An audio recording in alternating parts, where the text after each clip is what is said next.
বাঁধাকপির মোমো বা চিকেন মোমো এগুলো আমরা প্রায়শই খেয়ে থাকি বা বাড়িতে বানিয়ে থাকি, কিন্তু আজ প্রথমবার বানালাম পনির মোমো।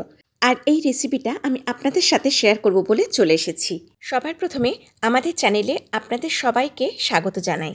পনির মোমো বানাতে আমি এখানে 250 গ্রাম পনির নিয়েছি আর সেটাকে ভালো করে হাত দিয়ে মেখে নিয়েছি। এরপর আমি এখানে অ্যাড করেছি গাজর কুচি, পেঁয়াজ কুচি, ক্যাপসিকাম কুচি, লঙ্কা কুচি আর রসুন কুচি। পেঁয়াজ আমি এখানে যতটা পনির ঠিক ততটাই নিয়েছি। সবকটা সবজি আমি এখানে চপারের সাহায্যে চপড করে নিয়েছি। অল্প সয়া সস দিয়েছি, সয়া সস দিলে স্বাদটা দ্বিগুণ বেড়ে যায়। আর দিয়েছি অল্প গোলমরিচ গুঁড়ো, চিলি ফ্লেক্স আর অল্প পরিমাণে নুন। নুনটা আমি কম দিয়েছি কেননা এখানে আমি সল্টেড বাটার ইউজ করেছি।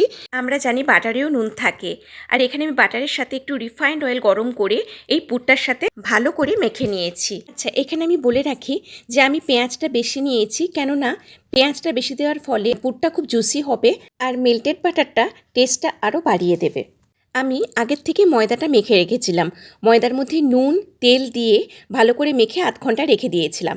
এরপর ময়দাটাকে ছোট ছোট লুচির আকারে কেটে গোল করে বেলে নিয়ে তার মধ্যে এই পুরটা দিয়ে মোমোর শেপ দিয়ে দিলাম। আপনারা আপনাদের মতো মোমোর শেপ দেবেন। এরপরের স্টেপ তো সবার জানা। মোমো বর্তনে একটু তেল ব্রাশ করে তারপরে মোমোগুলো একে একে সাজিয়ে নিলাম।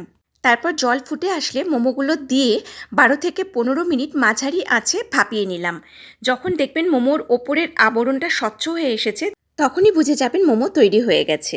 রেডি আমার পনির মোমো। সস বা চাটনির সাথে গরম গরম পরিবেশন করুন। আর একটা বন্ধুরা, যদি আমার কোথাও ভুল হয়ে থাকে তাহলে অতি অবশ্যই আমাকে কমেন্টে জানাবেন, কারণ জানেন শেখার কোনো শেষ নেই। আর ভিডিওটি যদি ভালো লেগে থাকে তাহলে লাইক, শেয়ার আর সাবস্ক্রাইব করতে ভুলবেন না যেন।